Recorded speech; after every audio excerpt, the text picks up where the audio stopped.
12 guards had already failed to control Alessandro Salvatore's black stallion when Elena Torres, 8 months pregnant and barely 5 feet tall, stepped into the paddock with nothing but a sugar cube in her trembling hand.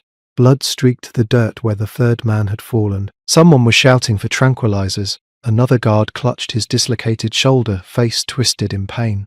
The Mafia Boss himself stood frozen on the terrace above, watching his empire's symbol of power, 1,000 pounds of pure black rage, rear up again, hooves slicing through morning air like blades. The horse screamed. Not a whinny, not a neigh, a sound that belonged to something wounded beyond reason. The estate sprawled across 70 acres of Napa Valley's private hill country, where vineyards gave way to oak forests and money-bought silence. Alessandro Salvatore owned it all, the main house with its limestone facade, the guest cottages scattered like afterthoughts, the stables that housed horses worth more than most people's homes. This morning that wealth meant nothing.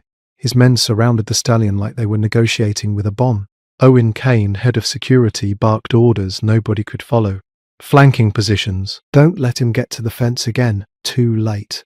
Midnight charged left, scattering 3 guards like pins. His coat gleamed black under the California sun, muscles rippling with every violent movement. Ropes hung from his neck where restraints had been torn free. Now, welts marked his shoulders. He'd been fighting for 20 minutes straight. From the gate 40 feet away, Helena watched it all unfold. She'd been carrying laundry to the west wing when she heard the commotion. Her first instinct was to keep walking. She'd learned that lesson her first day here. Hired quietly through an agency that asked no questions, paid modestly in cash, instructed very clearly to clean rooms and stay invisible. 3 weeks in, she'd perfected the art of not being seen. But the horse's scream stopped her cold. Her hand drifted instinctively to her swollen belly, feeling the baby shift inside. 8 months pregnant, ankles swollen, back aching constantly. She should have been resting. Instead, she set the laundry basket down and walked to the paddock fence. The scene before her was chaos pretending to be control. 12 men, trained security personnel who probably carried weapons she didn't want to think about, circled a terrified animal. They moved like predators, all tension and coiled aggression. The horse responded in kind, eyes rolling white, nostrils flared, every muscle screaming flight or fight. Eleanor recognized fear when she saw it. She'd grown up in rural Montana, where her father worked cattle ranches and taught her young that animals don't respond to force. They respond to safety, or the promise of it. She'd watched men twice her father's size fail to load a spooked mare into a trailer, then watched her dad stand quietly at the ramp with an apple and wait. The mare loaded herself within 5 minutes. Patience wasn't weakness, it was wisdom. Owen noticed her first. "Ma'am, you need to clear the area. Now." Eleanor didn't move. She watched midnight charge again, watched the guards scatter, watched the animal slam into the fence hard enough to splinter wood. He stumbled back, sides heaving, foam flecking his mouth. He was hurting himself, badly. "I said clear out."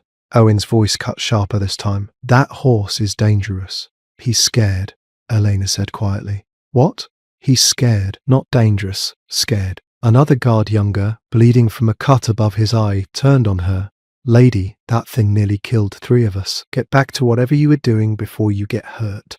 Elena looked at him, then at the horse, then at the men surrounding Midnight like a firing squad waiting for permission. She reached into her apron pocket. The sugar cube was small, half melted from body heat. She'd saved it from breakfast that morning, a tiny luxury from the staff kitchen. She'd planned to have it with afternoon tea. Now, holding it in her palm, it felt like something else entirely, an offering, a bridge, a test. "Ma'am, step back." Owen moved toward her, hand raised. "I'm not asking again." Eleanor looked past him to the horse. Midnight had stopped charging. He stood in the center of the paddock, sides heaving, head low, exhausted, defeated. Still terrified, but too tired to keep fighting. She knew that feeling intimately. Before Owen could reach her, Elena opened the gate. "What are you doing?" Multiple voices erupted at once. "Hey, stop! Somebody grab her!" Elena stepped into the paddock. Dust hung in the air like suspended breath. The morning sun felt too bright, too hot. Her heart hammered against her ribs. The baby kicked once, hard as if protesting this decision. But Elena had already made her choice 3 weeks ago when she accepted this job, despite having no references, no family, nowhere else to go. She'd chosen survival. She'd chosen to keep moving forward even when every reasonable voice said stop. This was no different. Midnight's head snapped up. His eyes locked on hers, wild, hurting, waiting for the next threat. Eleanor stopped walking. She stood 15 feet away, hand resting on her belly, the other at her side. She didn't approach, didn't rush, didn't make demands. She waited. "Get out of there before he kills you." Elena ignored him. She spoke instead to the horse, voice low and steady. "It's all right," she whispered. "You don't have to fight anymore." Before Elena takes another step toward that 1,000-pound animal, like this video and drop your country in the comments, because this story traveled across continents to reach you, and I want to see how far love and courage can go. The stallion snorted. His ears flicked forward, then back. Every muscle in his body remained coiled, ready to explode. Elena slowly lifted her hand. The sugar cube rested on her palm, small and white against her brown skin. She extended her arm. One breath, 2, 3. The paddock held its silence like a prayer. Midnight took one cautious step forward. Elena didn't move, didn't speak, just stood there with her palm open, offering what little she had. The stallion snorted again, violently this time. His head tossed, guards tensed behind her, and everyone held their breath. The stallion took another step. Elena remained motionless. Her arm ached from holding it extended, the sugar cube growing warm against her skin. She could hear her own heartbeat in her ears, feel sweat forming at her hairline despite the morning chill. Behind her, 12 guards formed a half circle of tense bodies and held weapons. Midnight's nostrils flared, testing the air. His ears swiveled forward, then pinned back, forward again. The internal war played out across his massive frame, every muscle twitching between trust and terror. Eleanor knew that war intimately. Her father used to say animals were honest in ways people never could be. They showed you exactly what they felt. Fear didn't hide behind smiles or polite words. It showed in the whites of eyes, the tension in shoulders, the readiness to bolt. When she was 7, her father brought her to a ranch outside Billings where a gelding had been beaten so badly he wouldn't let anyone within 10 feet. The owner wanted him put down. Her father knelt in the dirt for 6 hours with a bucket of oats and said nothing. The horse ate eventually. That lesson lived in Elena's bones now. She'd learned young that force breaks things, patience builds them. She'd watched men fail where quiet persistence succeeded, watched her father gentle horses that ranchers called lost causes. The irony wasn't lost on her. She'd learned those lessons from a man who eventually left when life got too difficult. But the knowledge remained even after he didn't. Midnight took another step. Closer now. Close enough that Elena could see the cuts where ropes had chafed his neck raw. Close enough to smell the sharp tang of his sweat, the copper scent of blood somewhere on his coat. "Easy," she murmured. Not a command, just acknowledgement. "Nobody's going to hurt you here." Behind her, Owen Kane's voice came low and urgent. "If he charges, hit the ground. We'll handle it." Handle it meant shoot it. Elena understood that without needing translation. Her hand stayed extended. The morning sun cut through the paddock dust, turning the air golden and thick. Eleanor's worn canvas shoes looked small and fragile in the dirt, purchased second-hand from a thrift store in Modesto 3 months ago. The contrast between her frame and the stallion's felt absurd. She barely reached 5 feet tall, even in decent shoes. Midnight stood nearly 17 hands high, probably weighed 1,200 pounds. One kick could kill her instantly. The baby shifted inside her belly, a rolling movement that pressed against her bladder. 8 months pregnant, alone in California, working a job that paid cash under the table because she couldn't risk official paperwork. She'd left Montana with $300 and a determination to disappear. She'd succeeded at disappearing, maybe too well. 3 weeks in this place and nobody knew her name beyond the new girl. She cleaned bathrooms, changed linens, scrubbed floors after parties she wasn't invited to. The other staff were kind but distant. Everyone kept their heads down on an estate owned by Alessandro Salvatore. You didn't ask questions. You didn't make waves. You stayed invisible and grateful for the paycheck. Invisibility had felt safe until this moment. Now, standing in the center of this paddock with guards watching and a terrified animal 3 feet away, Elena realized something fundamental. She was tired of being invisible, tired of shrinking, tired of apologizing for taking up space in a world that kept telling her she didn't belong anywhere. If she was going to risk something, let it be for a choice she made, not one made for her. Midnight's head lowered slightly. His eyes, dark and liquid and full of something Elena recognized, fixed on her face. She held his gaze. Not challenging, just present. "I know," she whispered. "I know it hurts." The stallion's ear flicked toward her voice. Eleanor felt eyes on her back. Not just the guards. Someone else. Someone watching from above. from the main house with its limestone walls and floor-to-ceiling windows. She couldn't see who, didn't dare turn around, but the weight of that attention pressed against her shoulders like a physical thing. Whoever it was, they were watching closely. Midnight took the final step. He stood directly before her now, massive and trembling. His breath came in short bursts. Foam still flecked the corners of his mouth. Up close, Elena could see the intelligence behind the fear, the awareness. This animal knew exactly what humans could do, had learned it the hard way. She kept her palm steady. "You get to choose," she said softly. "Take it or don't, but nobody's going to force you." The guards behind her hadn't moved, but Elena felt their tension like electricity in the air. Fingers hovering near holsters, bodies coiled to intervene. Owen probably had his hand on his weapon right now, waiting for this to go wrong. Elena's arm burned from holding the position. Her back ached, her feet hurt. The baby kicked again, harder this time, as if sensing her mother's racing pulse. But she didn't lower her hand. Midnight's nostrils flared one more time. His head dipped lower, lower. His muzzle came within inches of her palm. Elena could feel the heat radiating from his body, could see the individual hairs on his coat catching sunlight. She held her breath. The world narrowed to this moment, this choice, this fragile bridge between two terrified creatures who both understood what it meant to fight for survival. Midnight's lips touched her palm, soft, gentle, nothing like the violence from moments before. He took the sugar cube carefully, as if afraid to break the spell. His warm breath washed over her skin. The sweetness disappeared between his teeth. For 3 heartbeats neither moved.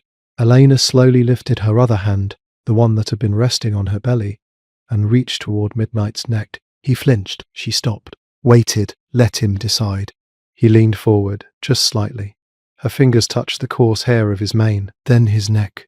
She felt his pulse hammering beneath her palm, felt the tension in muscles that had been fighting for so long they'd forgotten how to rest. "Good," she whispered. "You're so good." Behind her, someone exhaled audibly. A guard muttered something she couldn't hear. Owen's voice came sharp and low. "Nobody move?" Not yet. But Elena barely heard them. She stood with her hand on the stallion's neck, feeling him tremble beneath her touch, feeling something impossible happen in real time. The animal who couldn't be controlled, who'd thrown 12 trained men, who'd been seconds away from being destroyed, he stood perfectly still and let a pregnant stranger touch him. The morning sun climbed higher. Dust settled. The paddock fell into a silence so complete, Elena could hear the wind moving through distant oak trees. Midnight's breathing began to slow. The stallion's warm breath had touched her palm. He'd taken the sugar. And now the paddock held its silence like something sacred. From the limestone terrace 60 feet above, Alessandro Salvatore watched a pregnant woman dismantle his understanding of power in under 5 minutes. He stood motionless, one hand gripping the iron railing, the other holding a cup of coffee gone cold. He'd been on a conference call with his attorneys when Owen's frantic radio transmission cut through. "Sir, the stallion's out of control. We might need to put him down." Alessandro had ended the call without explanation and walked outside to witness the chaos. He'd expected to see his men handle the situation with their usual efficiency. Instead, he watched them fail spectacularly. 12 guards, 12 trained security personnel who'd worked for him between 3 and 15 years each. Men who'd handled situations far more dangerous than an animal. They'd scattered like children afraid of the dark. Then the maid appeared. Alessandro knew who she was in the abstract sense. New hire, brought on 3 weeks ago through the agency they used for staff who needed discretion more than references. He'd signed off on her employment without meeting her, the way he signed off on dozens of operational decisions daily. Maria, the head housekeeper, had mentioned her once. Quiet girl, pregnant. Works hard, keeps to herself. He'd filed that information away and forgotten it. Until now. Now, watching this woman stand perfectly still while Midnight took sugar from her palm, Alessandro felt something unfamiliar tighten in his chest. Not attraction, not sympathy, something closer to disorientation. The feeling of watching gravity reverse itself. He was 38 years old. He'd built an empire on fear and calculated violence before most men figured out their career paths. His father had been a soldier in the organization. Alessandro became the architect. He'd taken the family business and transformed it into something larger, more sophisticated, more untouchable. Judges in his pocket, politicians who owed him favors, rivals who'd learned the cost of challenging him. Control was his language. Domination was his currency. Gentleness was weakness, that's what his father taught him. What the streets confirmed, what every power struggle reinforced. People respected force, they understood threats. Kindness got you killed or taken advantage of. The strong survived by making others afraid to challenge them. Alessandro had never questioned that philosophy. Below, the pregnant maid placed her hand on the stallion's neck. Midnight didn't move, didn't rear, didn't attack. He stood there like she'd performed some kind of miracle. Midnight had arrived 6 months ago as a gift. Gift was a generous term. The Brennan family sent him with a polite note about mutual respect and shared interests. Alessandro understood the real message. The horse was a test. Accept it, and he acknowledged the Brennans standing as equals. Refuse it, and he insulted them publicly. Both options carried consequences. He accepted the horse. The problem started immediately. Midnight wouldn't let anyone near him. 3 different trainers tried and quit. The stable manager suggested euthanasia. Alessandro refused, partly because killing the horse would hand the Brennans ammunition, partly because he didn't like admitting defeat. So Midnight stayed. A £1,000 problem Alessandro couldn't solve and couldn't discuss. The horse became a symbol of something he didn't want to examine too closely. His ability to control his world had limits. This animal was proof. Every morning he watched from various windows as his staff struggled with basic care. Feeding Midnight required tactical planning. Cleaning his stall became a hazardous assignment. The horse existed in a constant state of rage, and Alessandro had no solution. He'd accepted that failure, compartmentalized it, added it to the list of problems that would resolve themselves eventually or disappear. Gabriel stood 3 feet away, hands clasped behind his back. His assistant had worked for him for 8 years. Loyal, discreet, smart enough to read Alessandro's moods and adjust accordingly. "Should we intervene, sir?" Gabriel asked carefully. Alessandro didn't answer. He couldn't. His eyes tracked the woman's movements with an intensity that surprised him. She stroked Midnight's neck slowly, her fingers moving through his mane with confident gentleness. Her lips moved, forming words Alessandro couldn't hear from this distance. Whatever she was saying, the horse responded. Midnight's head lowered. His ears, which had been pinned back in fury minutes ago, swiveled forward, the tension in his shoulders visibly released. He looked almost peaceful, a word Alessandro had never associated with that animal. The woman kept speaking, kept touching. She appeared completely unafraid, despite being 8 months pregnant and standing next to a creature that could kill her without effort. The contrast between her size and the stallion's made the scene look surreal. She barely reached his shoulder, yet she commanded his attention completely. Alessandro's worldview was built on observable truth. Power came from strength. Control came from dominance. Fear maintained order. He'd watched these principles work countless times. In boardrooms, in back alleys, in situations where mistakes cost lives. This woman, this pregnant maid whose name he couldn't remember, had just proved him wrong. She'd approached Midnight without weapons, without threats, without force. She'd offered him sugar and patience. The horse, who'd been seconds away from being destroyed, responded to something Alessandro didn't understand. His chest felt strange, tight, like something fundamental had shifted and his body hadn't adjusted yet. "Sir," Gabriel prompted gently. Alessandro finally spoke. "What's her name?" "I'm sorry?" "The woman. What's her name?" Gabriel pulled out his phone, checking something quickly. "Elena Torres. Hired 3 weeks ago through the standard channels. Background check cleared, no family listed. No emergency contacts. No family. No emergency contacts." Alessandro filed that information away. Below, Midnight bowed his head lower. The movement looked almost reverent. Elena's hand remained on his neck, steady and sure. The paddock had gone completely silent. Even the guards stood frozen, afraid to break whatever spell had been cast. Alessandro watched the stallion bow to this woman, and without realizing it, without conscious thought or permission, he exhaled the breath he'd been holding. The guards stepped back slowly, like men waking from a dream they didn't understand. Owen Kane moved first, approaching Elena with the caution usually reserved for unexploded ordnance. His radio crackled. Someone asked if they should call the vet. Owen waved them off, eyes fixed on the woman who'd just accomplished the impossible. "How did you?" he trailed off, unable to finish the question. Eleanor kept her hand on Midnight's neck, feeling his breathing steady beneath her palm. The adrenaline that had carried her through the last 10 minutes began to fade, replaced by exhaustion and the uncomfortable awareness that 12 armed men were staring at her. "He was just scared," she said quietly. "Animals usually are." Owen blinked. "That's it? He was scared? People think fear looks like aggression." Sometimes it does. Eleanor stroked Midnight's mane one more time, then carefully stepped back. The horse watched her but didn't move. He needed someone to stop fighting him. Owen looked at the stallion, then at Elena, then at the 3 injured guards being helped toward the main house. His expression suggested he was trying to reconcile what he'd witnessed with everything his training had taught him. He pulled out his radio. Owen to Mr. Salvatore. Static, then a voice. Go ahead. Sir, the maid somehow calmed Midnight. Situation is under control. What do you want us to do? The pause lasted 3 seconds. Eleanor felt her stomach drop. Bring her to my study. Now. The radio clicked off. Owen turned to Elena, his face professionally neutral. You heard him. Let's go. Fear arrived, cold and sudden. Being summoned by Alessandro Salvatore was never good. Elena knew this the way she knew fire burned.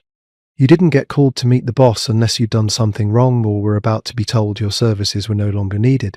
She'd just done both, probably. I need to wash up first, Elena managed. Owen glanced at her dirt-streaked apron, her dusty shoes. 5 minutes.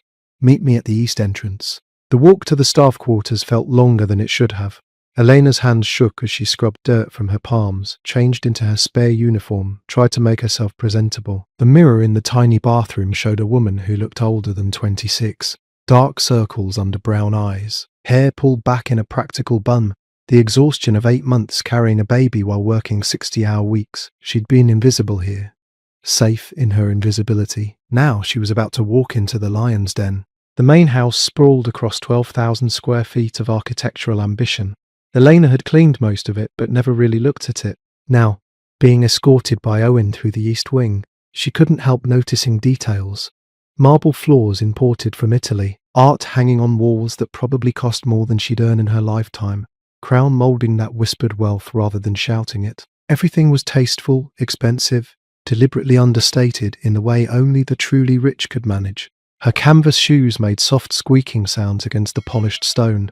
They passed a living room with floor-to-ceiling windows overlooking the valley, a library with leather-bound books and a fireplace large enough to stand in, a dining room with a table that could seat 20. Each space felt more like a museum than a home, beautiful, cold, untouched.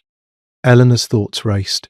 3 weeks here and she'd managed to stay beneath notice. Cleaned rooms, changed linens, kept her mouth shut. Maria had told her the rules on day 1.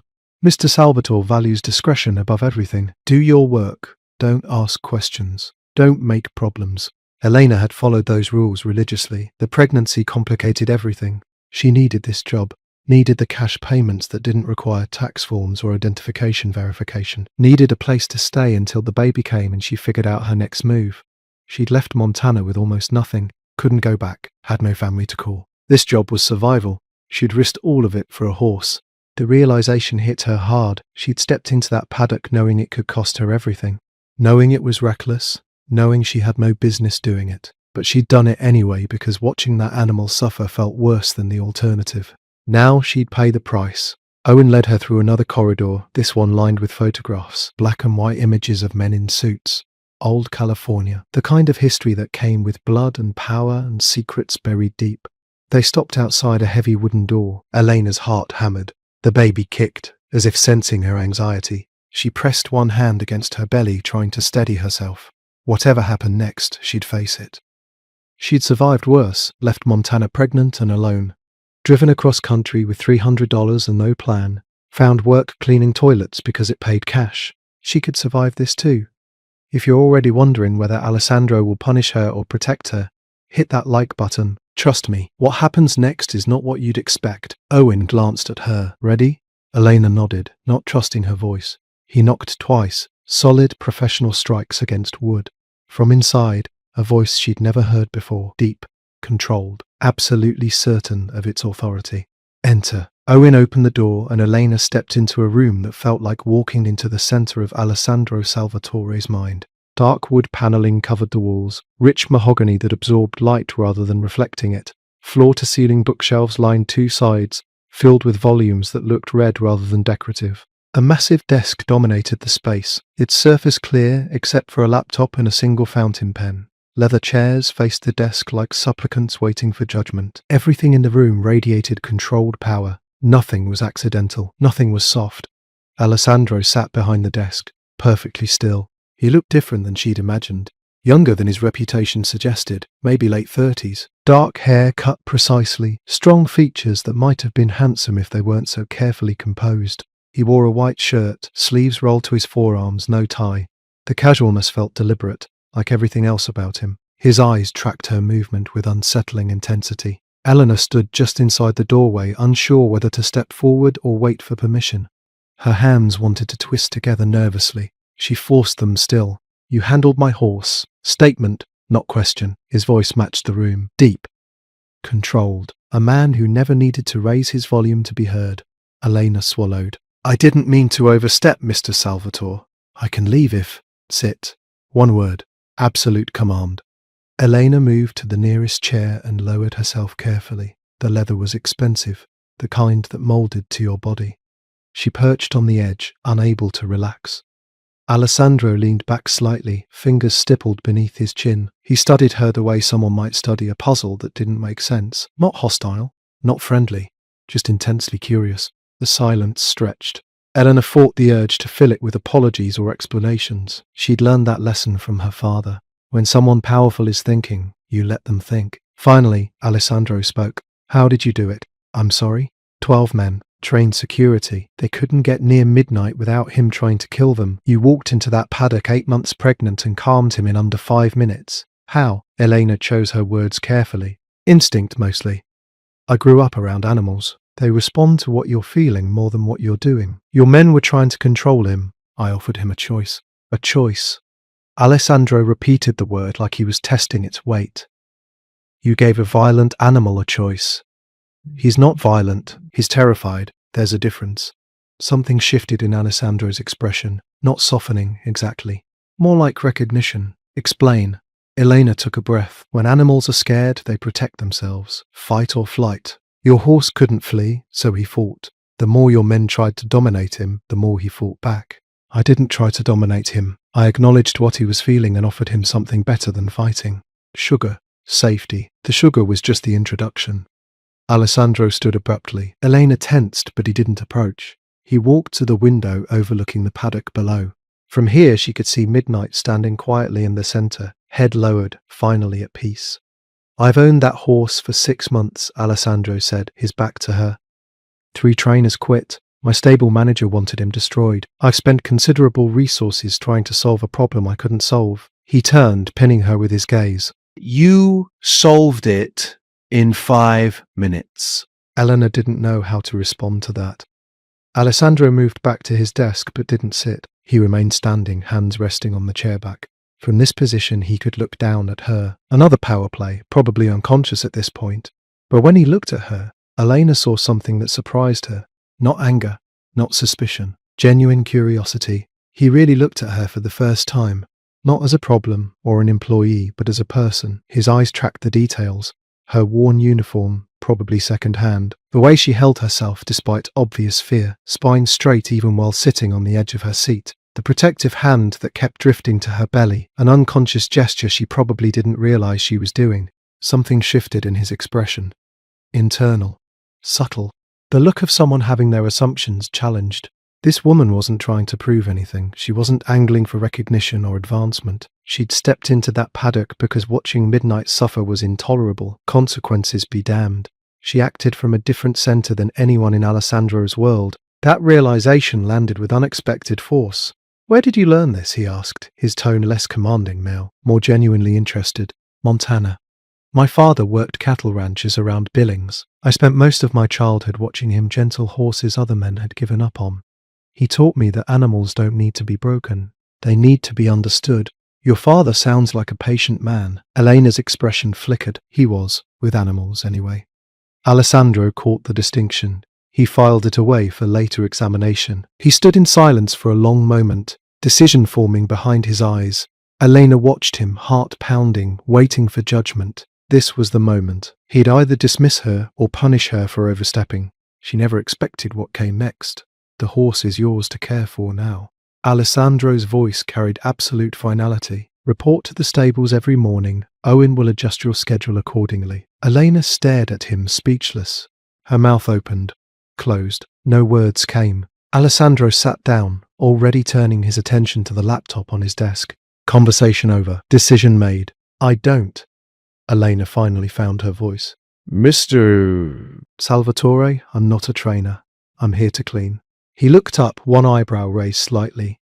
Do you object to the reassignment? No, but… Then we're finished. He gestured toward the door. Owen will provide details. Elena stood on shaking legs. The room felt surreal. She'd walked in expecting to be fired. Instead, she had been given responsibility for a £1,200 animal worth more than she'd earned in 10 years. She reached the door before Alessandro spoke again. Miss Torres. She turned. He studied her one more time, expression unreadable. You were right about the horse. He wasn't violent. Just scared. Elena nodded slowly. That's a rare skill. Seeing the difference, he paused. Don't waste it. She left the study in a daze, the door closing softly behind her. News travelled fast through the estate staff. By lunch, everyone knew the pregnant maid had been summoned to Alessandro Salvatore's study. By dinner, everyone knew she'd been reassigned to care for the horse that had nearly killed 3 guards. Speculation filled the staff quarters like smoke. Why would he do that? Sophia, one of the housekeepers, whispered over dishes in the kitchen. She's 8 months pregnant. That animal is dangerous. Maybe he's testing her, another voice suggested. Or maybe he wants her gone and this is how he does it. One accident, problem solved. Elena heard the gossip but didn't engage. She collected her dinner, chicken and rice that tasted like cardboard, and ate alone in her small room.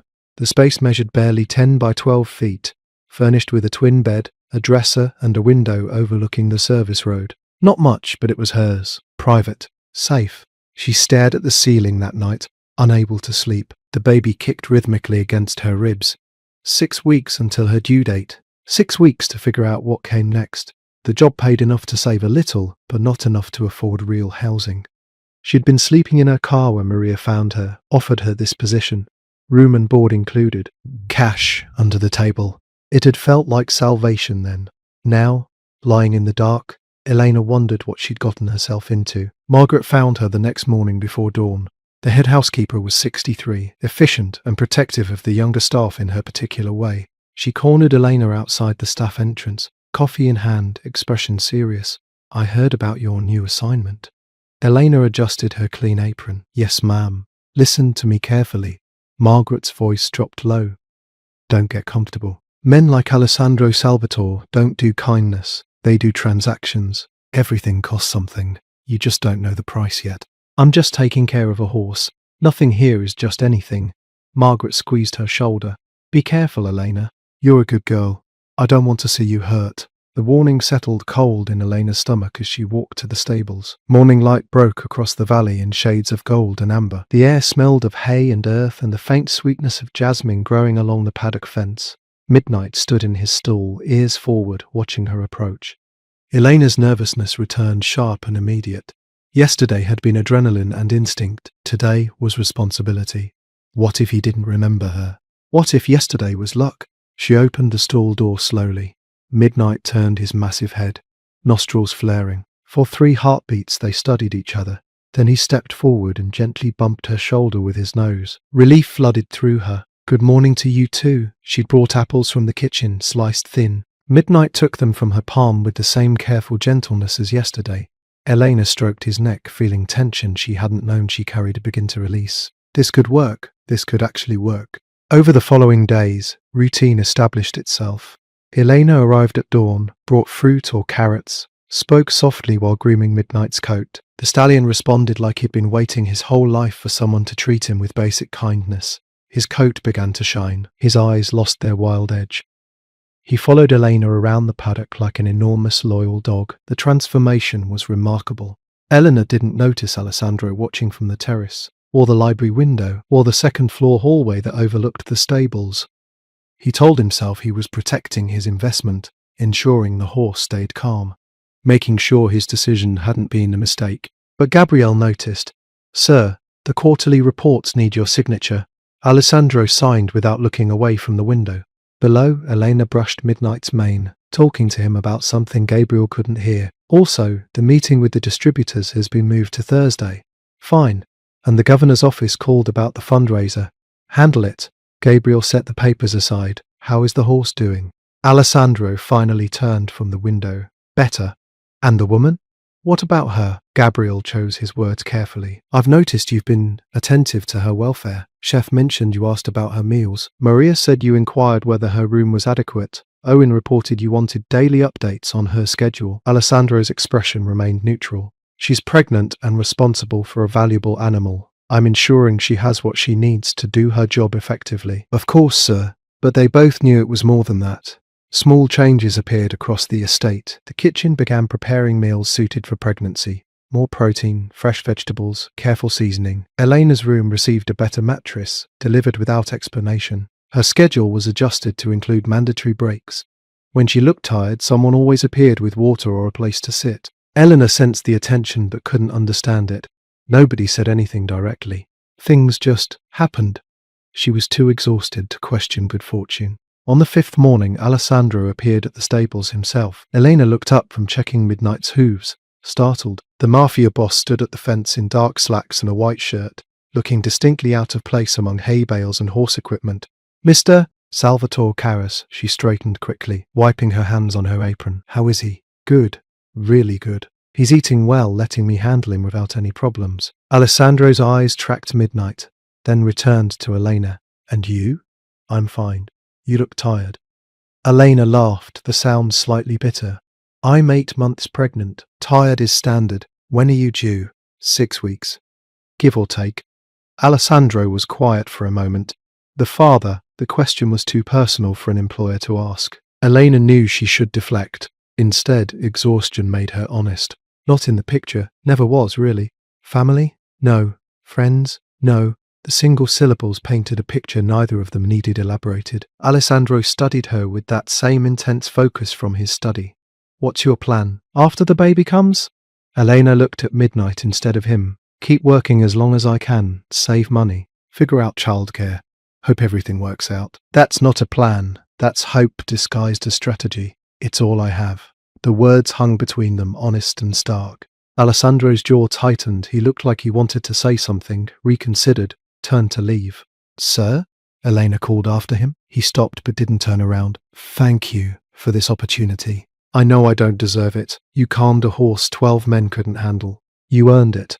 He walked away without another word. The next morning, Elena found a card slipped under her door. Thick cardstock. Expensive. An appointment with Dr. Moon was about to appear.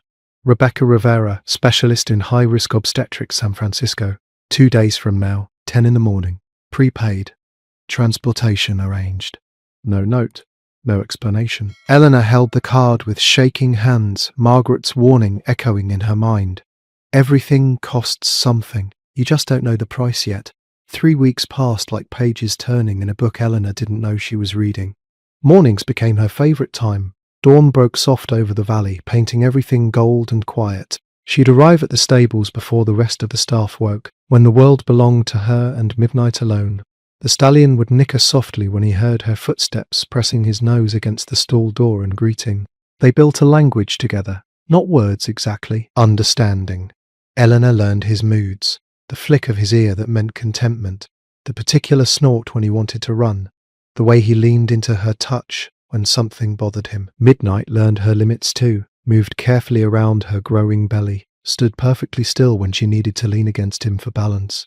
Alessandro watched from windows that changed daily. Monday, the library. Tuesday, the terrace. Wednesday, the second-floor corridor. He told himself he was monitoring progress, ensuring his investment remained sound.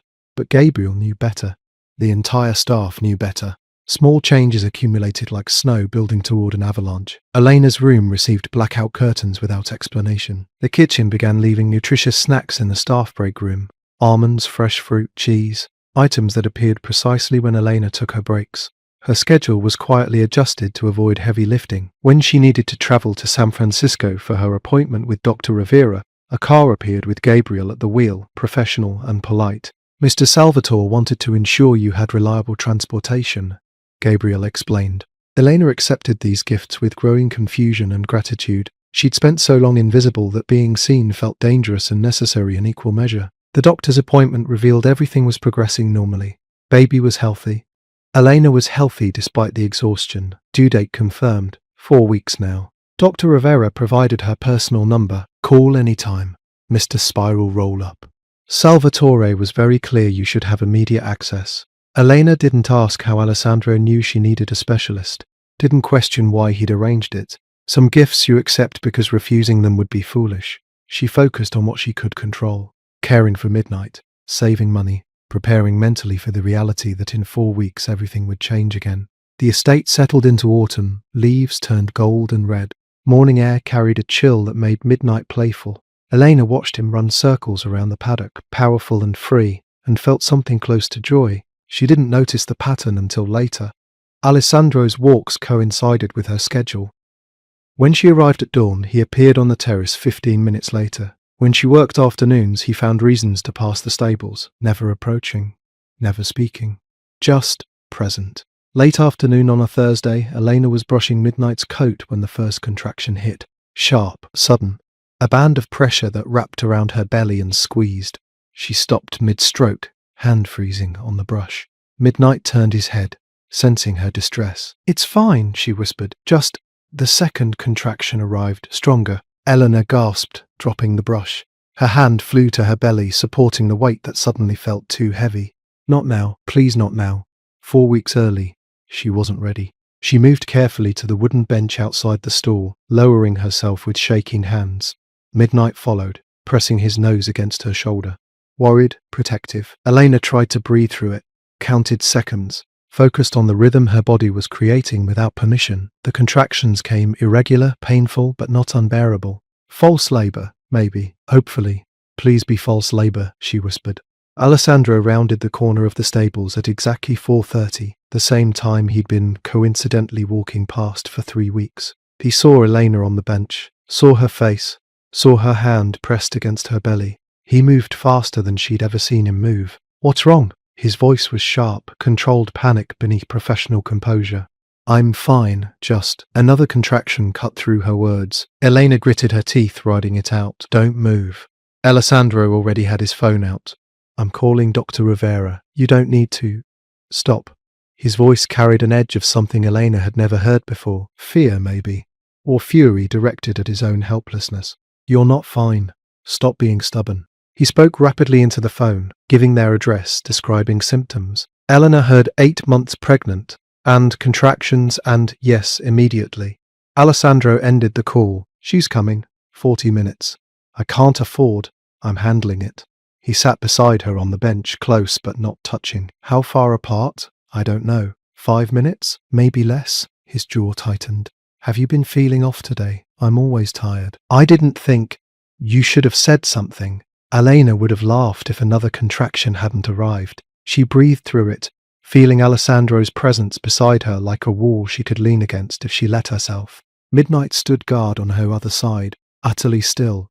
Dr. Wade. Rivera arrived in 35 minutes, professional and efficient. She examined Elena right there in the stables, asking questions, taking vitals, checking measurements. Alessandro stood 10 feet away, arms crossed, watching every movement. "Braxton Hicks, Doctor," Rivera finally announced. "False labor.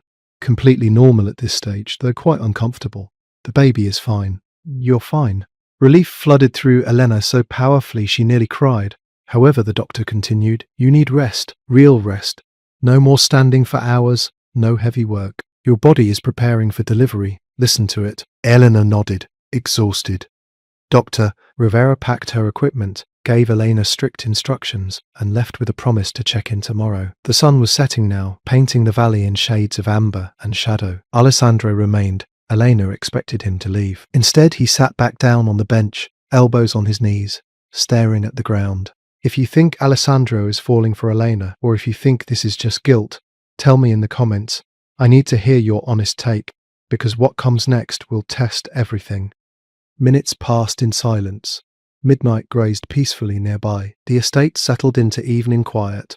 Finally, Alessandro spoke. His voice was low, almost hesitant. "When this baby comes, where will you go?" The question landed like a stone in still water. Eleanor stared at her hands, thought about her savings, barely enough for 2 months of rent in a cheap apartment, thought about childcare costs she couldn't afford, thought about working while caring for a newborn alone, thought about all the plans that weren't really plans, just desperate hope. "I don't know," she admitted. Alessandro turned to look at her. Really look at her. His expression was unreadable in the fading light. Eleanor met his gaze and saw something that terrified her more than false labor. He cared, genuinely cared, and she had absolutely no idea what to do about it. The message arrived on a Thursday morning, wrapped in courtesy that fooled no one. Alessandro sat in his study reviewing contracts when Gabriel entered, expression carefully neutral. He carried a single envelope, expensive paper, no return address. "This was delivered to the front gate, sir, hand-delivered by courier." Alessandro took the envelope. Inside, a handwritten note on cream cardstock. "Heard you've developed an affection for horses and maids. How domesticated you've become." The Brennans, beneath the words. A photograph. Eleanor in the paddock, hand on Midnight's neck, belly swollen with pregnancy, taken from distance with a telephoto lens. Professional quality. Alessandro's blood went cold. When did this arrive? 10 minutes ago. Get Owen. Now. 5 minutes later, Owen Kane stood before the desk, shoulders tight with tension. Alessandro slid the photograph across the surface. "Explain." Owen studied the image, jaw clenching. "Someone's been watching the estate. I'll pull security footage immediately. Check perimeter cameras." "How long, sir? How long have they been watching?" Alessandro's voice carried lethal calm. "I don't know. But if they got this shot, they've had eyes on us for at least a week. Maybe longer." Alessandro stood, walking to the window. Below, Eleanor was probably with Midnight right now, completely unaware that men who dealt in violence for profit had been photographing her. "The Brennans are testing me," he said quietly. "They want to see if I'll protect her or sacrifice her." Owen shifted uncomfortably. "Sir, with respect, she's a liability. A pregnant maid. She doesn't belong in this world. Maybe it's better if what?" Alessandro turned and Owen took an involuntary step back. "If I send her away? Prove to the Brennans that threatening someone under my roof works? I'm thinking about her safety. So am I. Then you know keeping her here puts her in danger." Alessandro's hands curled into fists. The dilemma was suffocating. Send Elena away. She'd be vulnerable, alone, unprotected. Keep her close. She'd be a target specifically because she mattered to him. Both options felt like failure. "Double security," Alessandro ordered. "I want eyes on every entrance. Background checks on every staff member hired in the last 6 months. Camera coverage increased. And I want to know who took this photograph." "Sir..." "She stays." His voice dropped to something dangerous. "She's under my protection. That makes her untouchable. Send that message to the Brennans. Make it very clear." Owen hesitated. "You're sure about this?" "Get out." Owen left quickly. Alessandro stared at the photograph for long minutes. Elena looked peaceful in the image, happy even, completely unaware of the sharks circling. He'd done this. By caring, he'd painted a target on her back. The realization tasted like ash. 20 minutes later, Elena sat in his study for the second time, confusion written across her face. "Mr.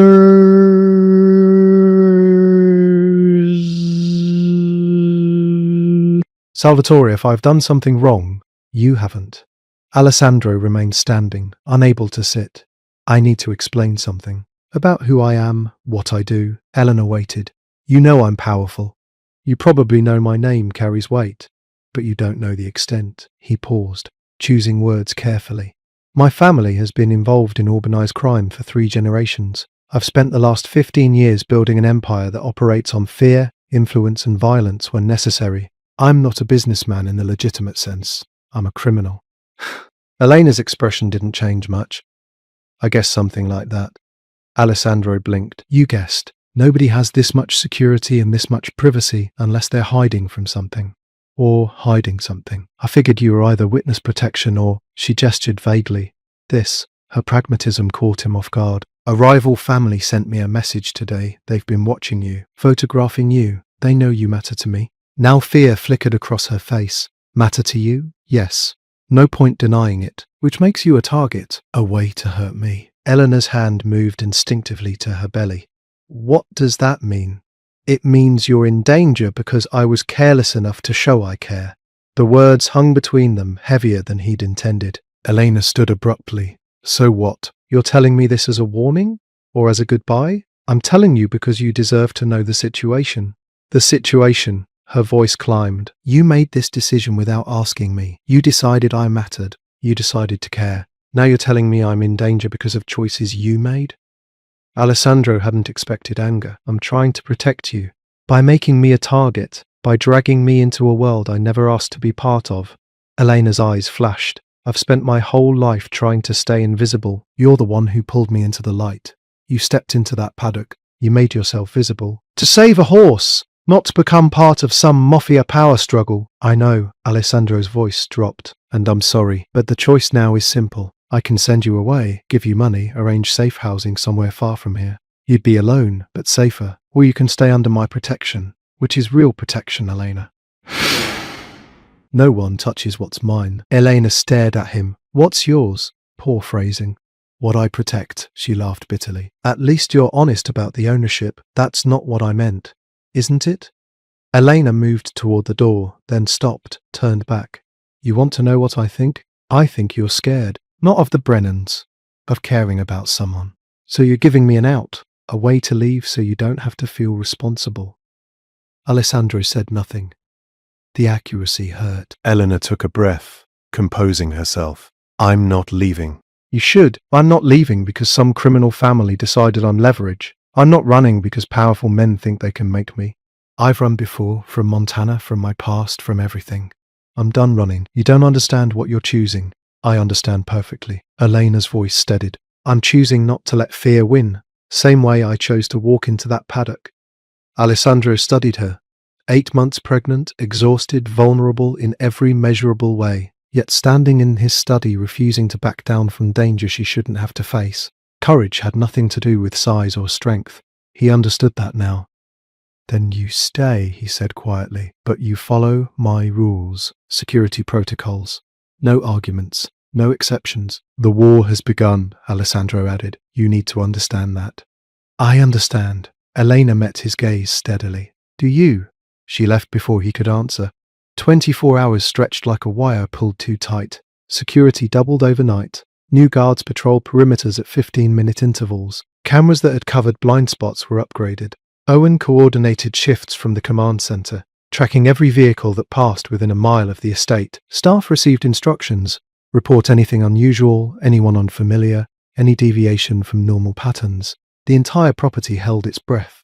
Elena refused to hide.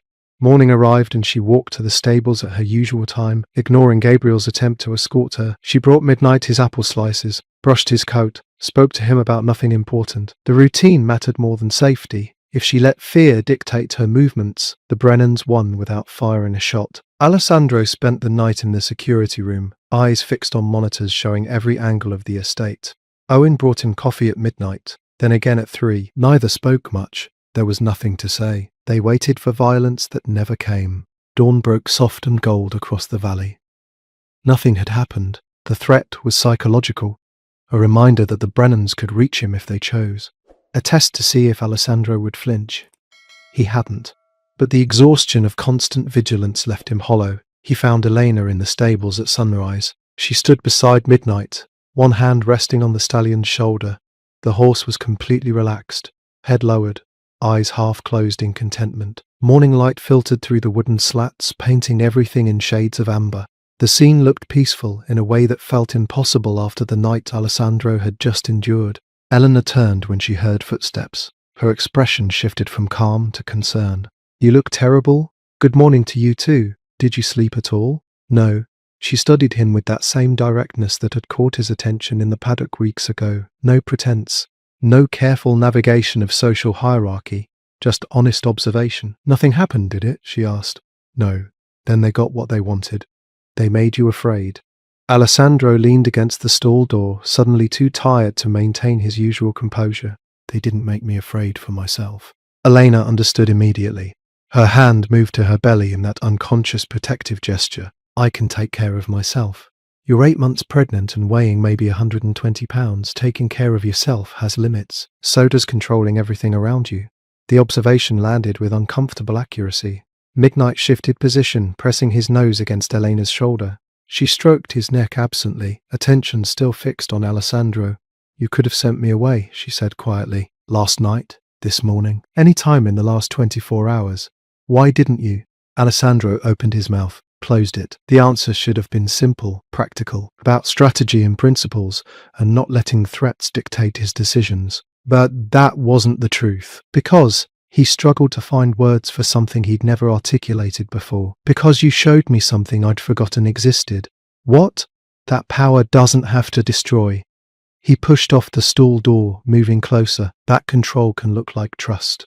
Elena's expression softened. Alessandro, I've been watching you, he interrupted, not just with the horse. every morning, every afternoon, telling myself it was about protecting my investment, about ensuring you were doing your job properly. He laughed bitterly. I was lying to myself. I know. Alessandro's eyes snapped to hers. You know? I saw you. In the windows. On the terrace, walking past at exactly the same times. Elena's voice carried no judgment. You were watching me the same way you watch everything else, trying to understand something that doesn't fit your worldview. And what did you see when you watched back?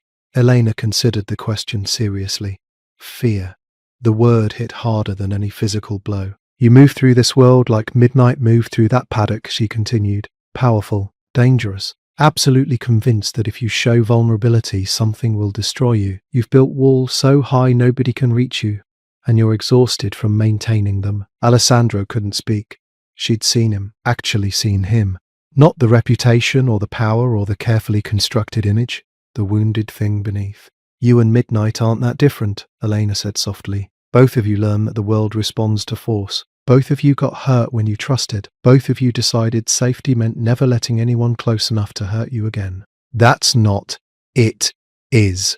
Eleanor stepped closer, close enough that Alessandro could see the exhaustion in her eyes that mirrored his own. You spent 6 months trying to dominate that horse. It didn't work. The same way spending years dominating everyone around you hasn't worked. You're still terrified, just better at hiding it. The parallel was too accurate to deny.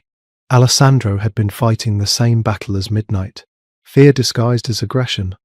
Isolation disguised as strength. Control disguised as safety. I don't know how to be anything else, he admitted. Yes, you do. You've been practicing for 3 weeks. Elena's hand moved from Midnight's neck to Alessandro's arm.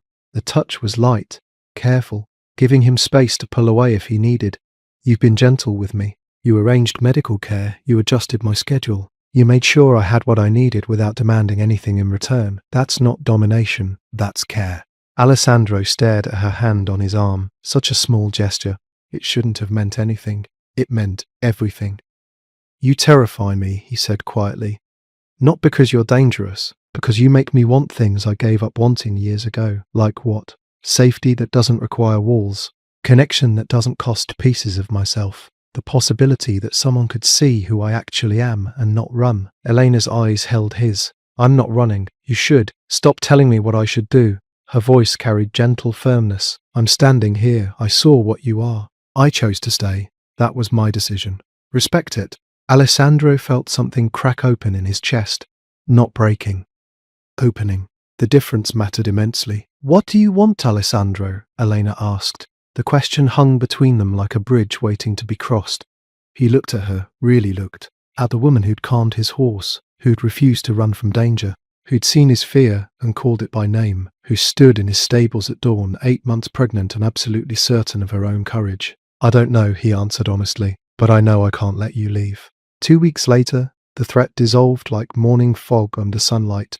Alessandro handled it the way he handled all business. Efficiently, decisively, with enough force to ensure the message landed permanently. The Brannans received clear communication about boundaries and consequences. Whatever negotiations occurred happened behind closed doors, in rooms Elena would never see. She didn't ask for details. Some things were better left unknown. Life returned to rhythm but different than before. Elena, now 9 months pregnant and moving with the careful slowness of someone carrying too much weight, still visited Midnight every morning. Alessandro no longer pretended he wasn't watching. Owen's presence became standard, hovering at a respectful distance, radio always within reach, eyes scanning perimeters. But the tension had shifted, no longer waiting for violence, just protective awareness. The change in Alessandro was visible to everyone who worked the estate. His commands came softer now, though no less authoritative. He paused before responding, actually listening when staff spoke. Moments of quiet observation replaced his usual restless energy. Gabriel noticed first, then Maria, then the kitchen staff, the groundskeepers, everyone whose livelihood depended on reading their employers' moods. He asked about Elena's comfort before discussing the quarterly reports. Gabriel mentioned to Owen over coffee. He delayed a meeting with the distributors because she had a doctor's appointment. Owen replied. He personally approved the cottage renovation. Do you know what that space was before? Storage. Now it has a nursery. They exchanged knowing looks. Their boss was falling. Had fallen, really. He just hadn't said it aloud yet. Late afternoon sun painted the paddock in shades of gold. Elena stood with Midnight, one hand resting on her enormous belly, the other stroking the stallion's neck. She was tired, bone-deep exhaustion that came from growing a human while maintaining routines that probably exceeded doctor recommendations. But stopping felt like surrender. She'd come too far to surrender now. From the limestone terrace 60 feet above, Alessandro watched the same scene that had started everything 7 weeks ago. Same position, same woman, same horse. Everything different. He'd been standing here when Elena first stepped into chaos and transformed it. Watched her offer gentleness where everyone else offered force. Watched her prove that power could take forms he'd never imagined. Now she stood in that same paddock, 9 months pregnant, completely at peace with an animal that had once been uncontrollable. The irony wasn't lost on him. Midnight lowered his massive head and nuzzled Elena's belly gently. She laughed. Alessandro could see it in the curve of her shoulders even if he couldn't hear the sound. Then something happened that stopped time. The baby kicked, hard enough that Midnight felt it through Elena's dress. The stallion went absolutely still, ears forward, as if listening to something miraculous. Alessandro found himself moving before conscious thought caught up. Down the terrace steps, across the lawn, through the paddock gate.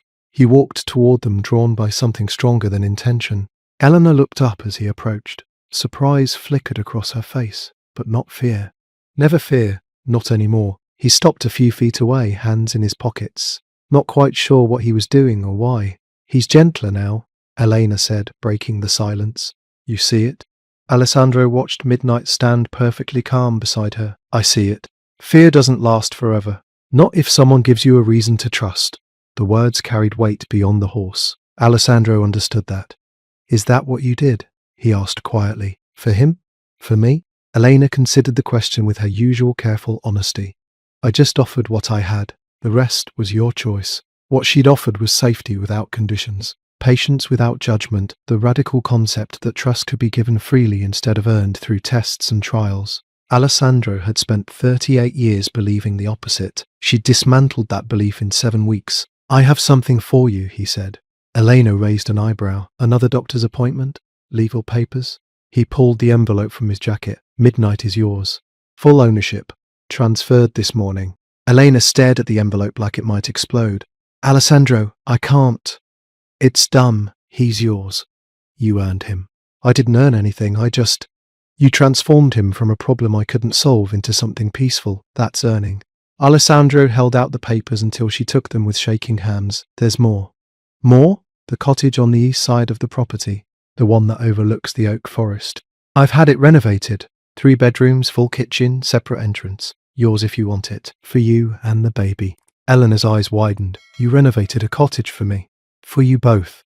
No rent, no conditions. Just safety. Alessandro met her gaze steadily. I'm not asking you to stay in my house or be part of my world beyond what you choose. I'm offering you a home where you can raise your child without fear. That's all. That's not all, Elena's voice trembled. That's everything. It's what you deserve. Why? The question hung in the air between them. Why go this far? Why offer this much? Why care about a pregnant maid who'd stumbled into his life by accident? Alessandro looked at Midnight, then at Elena, then at the papers in her hands. Because you taught me something I thought I'd forgotten, he said. That power doesn't require cruelty, that strength can look like gentleness, that the most dangerous thing I could do was keep building walls when what I needed was a door. Elena's eyes filled with tears she refused to let fall. Alessandro, you don't have to answer now. The cottage is there. The horse is yours. Take whatever time you need. So that's the story of how a pregnant maid tamed not just a wild stallion, but something even more dangerous, a man who'd forgotten how to kneel. If this stayed with you, drop your thoughts in the comments and subscribe for more stories about power, gentleness, and the courage it takes to choose trust over fear. Midnight moved between them, pressing his nose against Elena's belly one more time. The baby kicked again. The horse made a soft sound, almost protective. Alessandro watched them, woman and horse and unborn child, and felt something settle in his chest that had been restless his entire life. Eleanor reached out slowly, carefully, and placed her hand over his. Thank you, she whispered. 2 words. They contained universes. The sun dropped lower, painting everything gold. The valley stretched below them, vast and beautiful. Somewhere in the main house, life continued. Staff preparing dinner, security monitoring perimeters, business requiring attention. But here, in this moment, none of that mattered. The stallion bowed his head to Elena one more time, and Alessandro, deliberately, consciously, did the same. Not in submission, in respect. Love doesn't always announce itself with fireworks. Sometimes it arrives quietly, like a sugar cube offered on an open palm, and changes everything.